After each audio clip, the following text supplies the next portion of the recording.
Ouais, jour 24. On va continuer encore sur la lancée d'hier, à savoir parler d'accélération, d'aller au next level. Le but là, comme je t'ai dit, tu as déjà trouvé le produit qui fonctionne plus ou moins, tu as déjà trouvé un peu ta routine, ta façon de fidéliser le client, ta marque est en construction. Là, on va passer à l'étape de la professionnalisation. C'est-à-dire que là, pour le moment, tu étais un peu au four et au moulin. C'est-à-dire que tu t'occupais de la pub, du choix du produit, des rédactions des textes, des fiches produits, des textes de vente, de la recherche des influenceurs, etc., etc. Là, on va essayer de professionnaliser. Comment on va s'y prendre?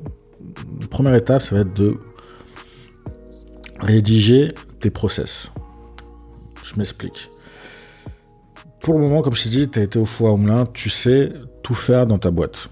Parce que, comme je t'ai dit, on parle de professionnalisation. Donc là, c'est pas juste un business, c'est vraiment une boîte que tu as créée. C'est vraiment une entreprise.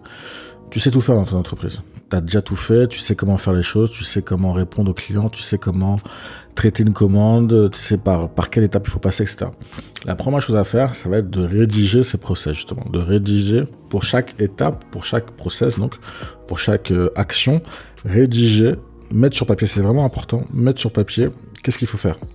Admettons, je sais pas, le process de réclamation de client, je sais pas, on va dire que voilà, le process de réclamation de client, on reçoit le mail du client, le client nous demande, je sais pas moi, j'ai un problème avec ma commande, j'ai toujours pas reçu ma commande. Quel est le process? Le process, ça va être étape 1, de lui envoyer un message pour le rassurer, etc.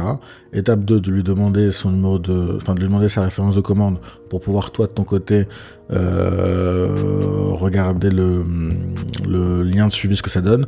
Et de 3, voir si c'est un problème de colis perdu ou bien si c'est juste le colis qui a été expédié en retard, etc. Et étape 4, faire un compte rendu au client en lui donnant une date provisoire de livraison et en offrant un petit cadeau, je sais pas, un coupon de réduction ou un petit goodie sur une prochaine commande. C'est ça un process. C'est ok, pour tel problème, on fait ça, ça, ça, ça. S'il se passe ça, on fait ça. S'il se passe ci, on fait ça. Ça va être très important parce que, comme je t'ai dit, on va passer à la professionnalisation en passant par la délégation. Pour le moment, tu faisais tout dans ta boîte. Là, le but, ça va être de plus en plus, au fur et à mesure, bien sûr, pas du jour au lendemain, mais au fur et à mesure de déléguer chacune des tâches qui ne sont pas indispensables. Tu as dû le voir, pour le moment, l'une des tâches qui te prend le plus de temps, ça va être normalement le SAV et la préparation des commandes. Ce sont typiquement des tâches que tu peux déléguer. Donc, comme je te dis, première étape, vraiment noter ton process et le mettre sur papier. Ça va être à double effet. Premièrement, déjà, le fait de le noter, tu vas peut-être te rendre compte de certaines incohérences ou bien de certaines étapes où tu perdais du temps. Donc, le simple fait de le noter, tu auras une meilleure prise de conscience de ton process et déjà, tu pourras, dans un premier temps, l'améliorer.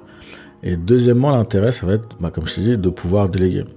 Une fois que ton process sera rédigé, normalement, techniquement, n'importe quelle personne qui lit ton process sera en mesure d'effectuer les tâches que tu ne peux pas faire.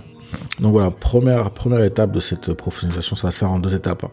Première étape, donc c'est la rédaction des process, et ensuite, ça c'est l'étape qu'on verra demain, ça va être la recherche des prestataires. En tout cas, pour aujourd'hui, rédige les process des actions principales de ta boutique, c'est-à-dire process de passage de commande et process de SAV. Par la suite, libre à toi aussi de rédiger des process pour n'importe quelle autre action. Je sais pas moi, tu peux rédiger un process pour la recherche d'un produit. Tu peux rédiger un process pour le lancement d'une campagne publicitaire.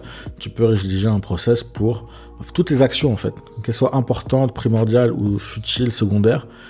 Je t'encourage vivement à rédiger un process pour chacune des actions qui caractérisent ton activité.